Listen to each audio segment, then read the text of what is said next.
And for more on this, we are joined by Dan Perry, International Affairs Analyst. Thank you very much, Dan, for being in studio with us to break this down. We heard some of the possibilities of who's going to be in charge, but how many of these are actually realistic? Well, I think the mix and match option is the most realistic, as Owen mentioned at the end. Israel doesn't have a good option in Gaza. A war as devastating as it has carried out is not a good option. Leaving Hamas in power in Gaza is not a good option. Israel has to choose the least bad option. Human beings are not wired for that very well, you know? You give them the least bad option and they tend to say, well, it's bad. But I urge you, if you're given a choice between syphilis and pancreatic cancer, you should choose syphilis. And if I look at which of these options is not the pancreatic cancer, I think it may be the Palestinian Authority. Now, the Palestinian Authority needs to be rejuvenated. There's a lot of things wrong with the Palestinian Authority. For one thing, it doesn't have the support of the people. Even in West Bank, it's seen as corrupt and ossified and so forth. For another thing, it's engaged in policies that are no longer really that tolerable to Israel, both on the education and on the so-called pay to slay, the payments to the families of terrorists. Now you can argue about who's a terrorist, but it needs a sprucing up.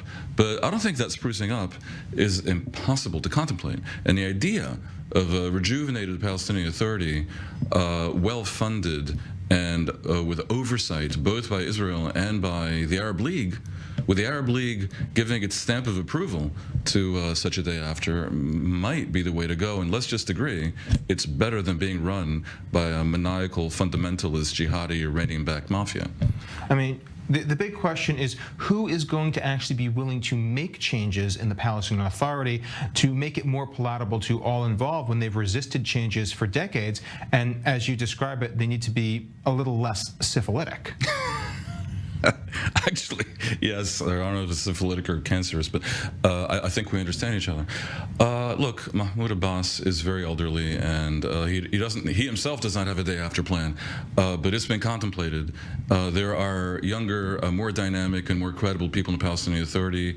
Mohammed Dahlan, over in the Gulf, might be a factor in Gaza the day after, as indeed he once had been the day before. You'll hear pressure on Israel to release Marwan Barghouti, who is extremely popular, albeit a convicted terrorist, but also previously, before that, once upon a time, a man of peace. There are options, and none of them are great. Some of them are palatable. All of them are better than leaving Hamas in power in Gaza. People like Barghouti, like Dahlan, does Israel have a lever of control over these people to prevent them from just becoming the next Yahya Sinwar? I don't think Dahlan wants to become the next Yahya Sinwar. None of them are jihadi Islamic fundamentalists. Might they become a standard issue Middle Eastern dictator? Perhaps. Would Israel be so opposed to that? I'm not so sure. Is that something I would necessarily advise? Also not. I would like to see the Palestinians be given a chance to turn Gaza into Singapore, not Somalia. It's a bit of a cliche. It's been said before. Maybe this time it can be done better. Maybe through the good services, or let's just say the middling services of the Arab League. They have a chance to step up. And I assess that the horror in Gaza, Israelis tend to look away from what's going on, but it is a horror. I think it is a wake-up call. They want a new alignment with Israel, the moderate Sunni nations. They see this is getting in the way. They'd like to make it go away. They don't want to personally pay a price. But a financial price, as opposed to the other ways in which one can pay a price, I think is on the table. Well, let's hope there is something at the end of that road that might break decades of bloodshed and seemingly intractable conflict. We crossed the Rubicon here in a way that Israel has to get rid of Hamas now. I think the Arabs have to do things differently as well.